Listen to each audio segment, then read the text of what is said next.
عن جابر رضي الله عنه.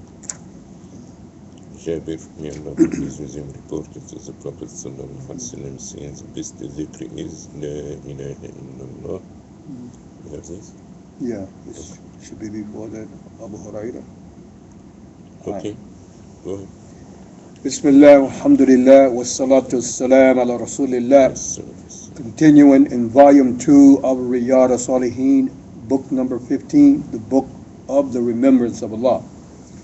Narrated Abu Hurairah radiyallahu anhu that the Messenger of Allah sallallahu alaihi wasallam said, Allah the Exalted says, I am as my slave expects me to be, and I am with him when he remembers me. If he remembers me inwardly, I will remember him inwardly. And if he remembers me in an assembly, I will remember him in a better assembly, i.e. in the assembly of the angels, as Bukhari and Muslim. I am as my slave expects me to be means that one should have the conviction that he accepts repentance, grants pardon, relieves people of their tensions, and emancipates them from their trouble.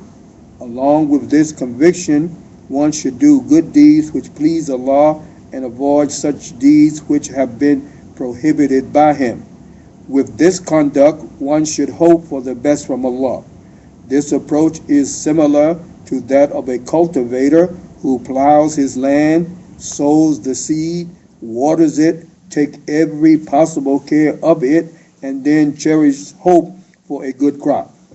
It can also be linked to the endeavors of a person who intends to become a scholar or a physician or an engineer.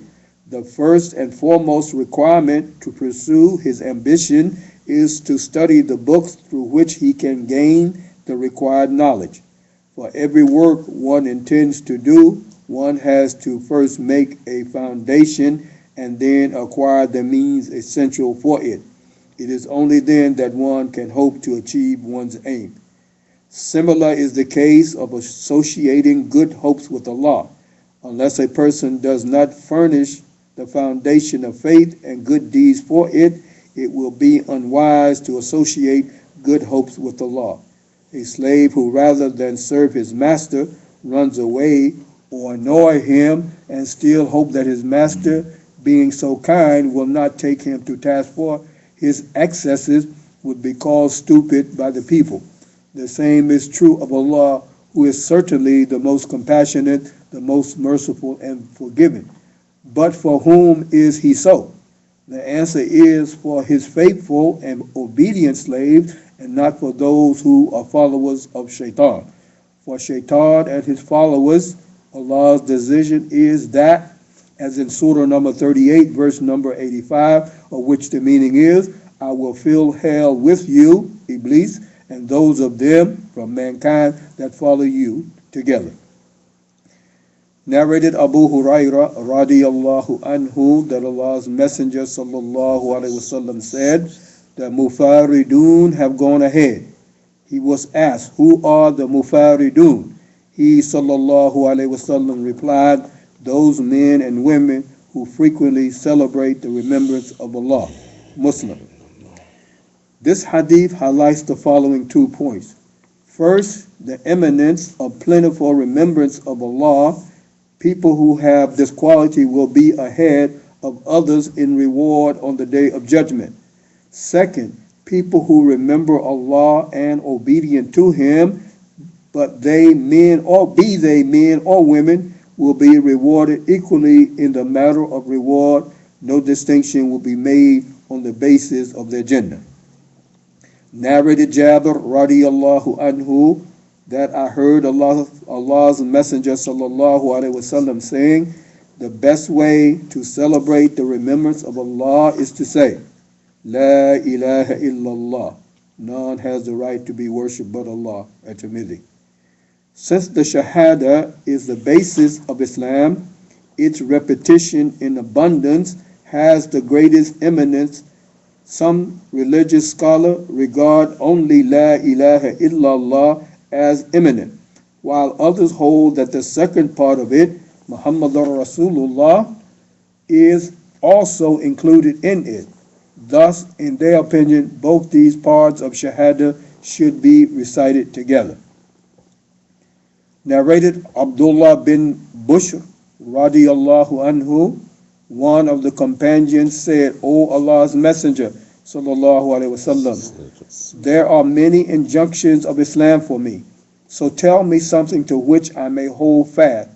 He said, keep your tongue wet with the remembrance of Allah. At-Tirmidhi. Shara'i is the plural of Sharia. Sharia is in the sense of Mushura, that is the divine injunction. These divine injunctions are of various kinds, i.e., some of them are obligatory, some desirable, and some voluntary. The obligatory ones are compulsory, and their compliance is indispensable.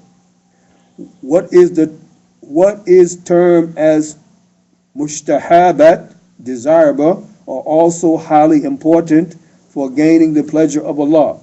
Similarly, voluntary acts are a means of getting close to Allah. Ordinary people are sometimes puzzled by the abundance of the latter and want to adhere to the first two, that is, obligations and what comes in the category of desirable. A desire to this effect is mentioned in this hadith. The Prophet ﷺ answered the query in this manner by saying to the inquirer, keep your tongue wet with the remembrance of Allah. Keeping the tongue wet with the remembrance of Allah here means its abundant recitation. In other words, one should make the remembrance of Allah a permanent fixture. If one is not able to do many voluntary good works, which some people find difficult, the remembrance of Allah will make up for the deficiency in that regard. Walhamdulillahi Rabbil Alameen.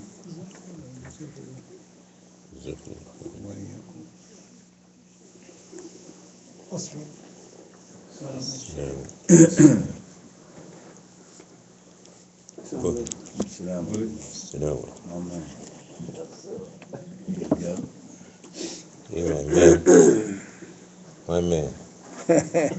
My man. My man is Abu Bakr.